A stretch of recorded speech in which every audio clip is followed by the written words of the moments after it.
দিতে হবে, দিয়ে দাও।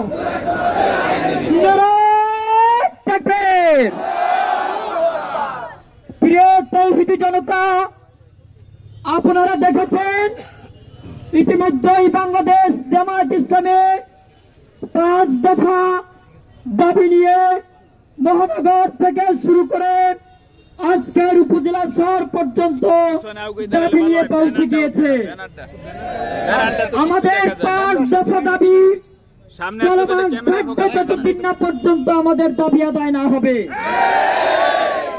আমাদের 5 দফা দাবির মধ্যে অন্যতম দাবি হচ্ছে হাজার হাজার শহীদের বিনিময়ে আমরা যে জুলাইকে ফিরে পেয়েছি, এই জুলাই সনদের আমাদের দাবির মধ্যে অন্যতম দাবি হচ্ছে বাংলাদেশে গণমানুষের মতামতকে প্রাধান্য দেওয়ার জন্য পিআর পদ্ধতি চালু করতে হবে। কোন দাদাগিরি চলতে দেওয়া হবে না। 10টা গুন্ডার 20টা গুন্ডার রাজনীতি এদেশে শেষ করে দিতে হবে।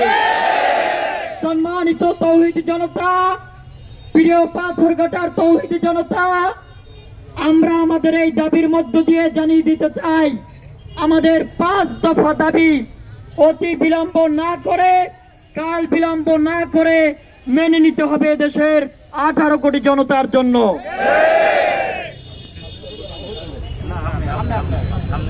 সম্মানিত উপস্থিতি, প্রিয় পাথরঘাটাবাসী, এ পর্যায়ে 5 দফা দাবি আদায়ের লক্ষ্যে আপনাদের সম্মুখে বক্তব্য রাখবেন গণমানুষের সংগঠন বাংলাদেশ জামায়াত ইসলামীর সম্মানিত উপজেলা আমির মাওলানা মাসুদুল আলম।